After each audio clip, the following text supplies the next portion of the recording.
Assalamu alaikum, dear students. Welcome to lecture number 5th. Today we will discuss types of theory नज़रियात की इक़साम. Let's see. नज़रियात की मंदरजा ज़ैल इक़साम Graham किनलॉक ने बयान की हैं. नज़रियात की इक़साम ग्राहम किनलॉक के मुताबिक 5 मुख्तलिफ़ कैटेगरीज़ में डिवाइडेड हैं. नंबर 1 रस्मी और गैर रस्मी नज़रिए, formal versus informal theories. Number 2 बयानी नज़रिया और वजाहती नज़रिया, descriptive versus explanatory theories. Number 3 नज़रियाती और साइंसी नज़रिए, ideological versus scientific theories. Number 4 कुली नज़रिया और जुज़वी नज़रिया, macro theories versus micro theories. Number 5 तबई नज़रिया और मौशरती नज़रिया, naturalistic theories versus social theories. अगर आप इन हेडिंग्स पे फोकस करें तो दोनों तरह के जो नज़रियात हैं एक सिंगल कैटेगरी में, वो एक दूसरे के मुकम्मल तौर पे ऑपोजिट हैं. अब देखें नंबर 1 पे फॉर्मल एंड इनफॉर्मल थेरीज़. इन दोनों लफ्ज़ों से आप वाकिफ़ हैं. फॉर्मल का मतलब ही होता है जो रस्मी किस्म की है, जिसके अंदर कोई भी इनफॉर्मल चीज़ की गुंजाइश नहीं होती है.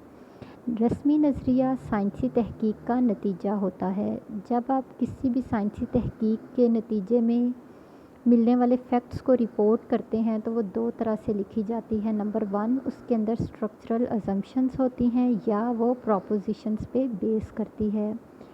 रस्मी नज़रिए की एग्ज़ाम्पल आप देखें, जैसा कि अक्सर औक़ात आप फ़िज़िक्स में पढ़ते हैं. सपोज़ कोई चीज़ के ऑलमोस्ट तमाम थेरीज़ जो हैं वो फ़र्ज़ करें अगर एक चीज़ ऐसे है तो उसके नतीजे में ये चीज़ नज़र आएगी. नंबर 2 मैथ्स में अक्सर हम पढ़ते हैं if x equals to y, y equals to z, then x will be equal to z. ये इस तरह की तमाम तर चीज़ें जो हम प्रोपोजिशन की बेस पे कायम करती हैं वो नज़रियात रस्मी होते हैं. और रस्मी नज़रियात ज़्यादातर मैथ्स और दीगर फ़िज़िकल सब्जेक्ट्स में यूज़ होते हैं, जैसा कि जोग्राफ़ी या फ़िज़िक्स, मैकेनिक्स वगैरह. नंबर 2 गैर रस्मी नज़रिया. इसके अंदर रस्मी नज़रिए के बरक्स कोई भी स्ट्रक्चरल असम्पशंस या प्रोपोजिशंस नहीं होती, बल्कि ये किसी फ़र्द के ज़ाती ख़यालात पे बेस करता है. जब हम किसी भी फ़र्द के ज़ाती ख़यालात को पेश करते हैं तो ज़रूरी नहीं है कि वो मुकम्मल तौर पे दुरुस्त साबित होंगे.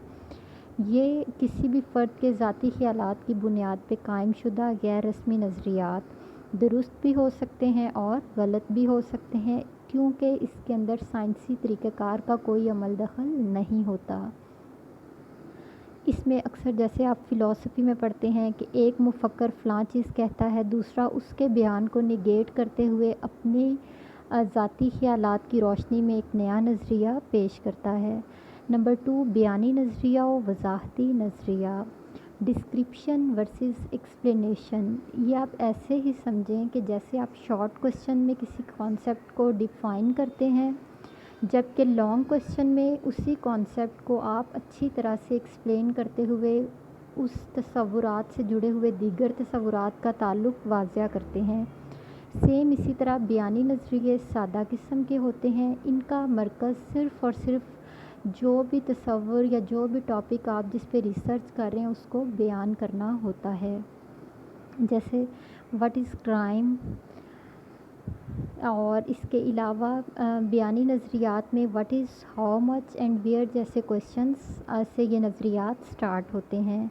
जबकि वजाहती नज़रिए ना सिर्फ़ उस तसव्वुर को बयान करेंगे बल्कि उस तसव्वुर से जुड़े हुए मुख्तलिफ़ वाक़यात के दरमियान ताल्लुक़ को साबित करते हैं, उस वाक़े के पीछे छुपी हुई वजूहात और साइंसी इल्म की रोशनी में उनके असबाब भी पेश करते हैं. साइंसी बयानी नज़रियात की निस्बत वजाहती नज़रियात हमेशा ज़्यादा वाज़िह और ज़्यादा साइंसी होते हैं. नंबर 3 नज़रियाती नज़रिए और साइंसी नज़रिए. नज़रिया और साइंस. नज़रिए में हमेशा फ़र्द का अपने जहन की अक्कासी होगी, जबकि साइंस में ज़ाती पसंद या नापसंद का अंसर शामिल नहीं होता. सेम इसी तरह नज़रियाती नज़रिए हमेशा कम साइंसी या सिरे से ही गैर साइंसी होते हैं, क्योंकि इसमें किसी भी एक फ़र्द का ذاتی पसंद या नापसंद का عنصر شامل ہوتا ہے اور یہ نظریہ سائنس کی روشنی میں نہیں بلکہ کسی فرد کی سوچ کی عکاسی کرتا ہے۔ جیسا کہ بینگ اے مسلم ہم اپنے مذہب کے متعلق، اپنی ثقافت کے متعلق ذاتی پسند یا ناپسند کی بنیاد پہ مختلف نظریات رکھتے ہیں، اور ضروری نہیں ہے کہ دیگر معاشرے کے لوگ ہمارے ان نظریاتی نظریوں سے متفق ہوں۔ اس کے اپوزٹ اگر دیکھیں، سائنسی نظریے نہایت سائنسی ہوتے ہیں۔ یہ کسی فرد کی سوچ کی بجائے فیکٹس یا حقائق کی تصویر پیش کرتے ہیں، اور یہ ٹیسٹیبل ہوتے ہیں کہ آپ سائنسی نظریات کو ایک معاشرے سے دوسرے معاشرے پہ اپلائی بھی کر سکتے ہیں۔ اس کے علاوہ آپ ان کی تصدیق بذریعہ سائنسی تحقیق کر سکتے ہیں۔ نمبر 4، کلی نظریہ اور جزوی نظریہ۔ کلی نظریہ میکرو لیول، وسیع پیمانے پہ ہوگا، جس میں کسی بھی چیز کا مکمل طور پہ مطالعہ کیا جاتا ہے۔ جیسا کہ کچھ نظریات ہیں جو اوورآل معاشرے سے کیا مراد ہے، معاشرے کی ورکنگ، اس کی بناوٹ کے متعلق ہوتے ہیں۔ ریاست کسے کہتے ہیں، ریاست کے اندر اہم ادارے یا عناصر کون کون سے ہوتے ہیں۔ یا گلوبلائزیشن، عالمگیریت، the process of becoming the world as a whole. ان چیزوں سے متعلق جو نظریات ہیں وہ کلی نظریات کہلاتے ہیں۔ ان کی توجہ وسیع لیول کے تصورات ہوتے ہیں، جیسے ریاست، معاشرہ، عالمگیریت، ڈیموکریسی۔ یہ تمام تر ٹاپکس کیا ہیں، میکرو لیول پہ ہیں، جبکہ جزوی، پارشل یا مائکرو لیول تھیریز یہ کسی بھی چیز کو وسیع پیمانے کی بجائے محدود سطح پہ پڑھتے ہیں، اور یہ معاشرے کی بجائے معاشرے کے چھوٹے چھوٹے اجزاء کا مطالعہ کرتے ہیں، جیسا کہ تفاعل، تصادم، تعاون وغیرہ مختلف چیزیں ہیں۔ یہ ان کلی سطح کی بجائے اس جزوی ٹاپکس کا مطالعہ کرتے ہیں۔ نمبر لاسٹ، طبعی نظریہ اور معاشرتی نظریہ، نیچرلسٹک ورسز سوشل تھیریز۔ آپ جانتے ہیں کہ سائنس میں دو ڈفرینٹ کیٹیگریز ہیں، ایک ہیں ہماری نیچرل سائنسز اور دوسری ہیں سوشل سائنسز۔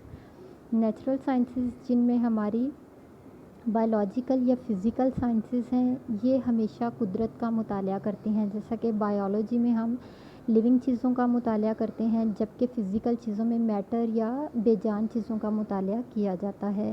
لہٰذا طبعی نظریے ہماری بایولوجیکل اور فزیکل سائنسز میں یوز ہوتے ہیں، اور ان کی توجہ کا مرکز قدرتی یا فطری مظاہر ہے، جبکہ معاشرتی نظریات ہماری سوشل سائنسز میں یوز ہوتے ہیں۔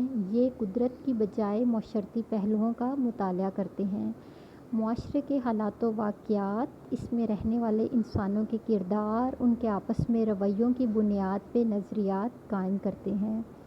معاشرتی نظریات آپ کو سوشل سائنسز میں، جیسا کہ political science, economics, psychology, sociology, social work وغیرہ میں نظر آتے ہیں۔ یہاں تک ہم نے نظریہ کی اقسام جو کہ گراہم کین لاک نے پیش کی ہیں ان کا جائزہ لیا ہے۔ 1 بائی 1 آپ کو ہر نظریہ ایکسپلین کیا گیا ہے۔ آئی ہوپ کہ آپ اس ٹاپک کو اچھی طرح سے سمجھ گئے ہوں گے، اس کو اچھی طرح سے یاد کیجیے گا۔ کوئی کنفیوژن ہو تو آپ اس کو نوٹ ڈاؤن کریں، اور آپ اپنی کلاسز میں کنسلٹ کر سکتے ہیں۔ اللہ تعالیٰ آپ سب کو اپنی رحمتوں کے سائے میں رکھیں۔ اللہ تعالیٰ آپ سب کا حامی و ناصر ہو۔ اللہ حافظ۔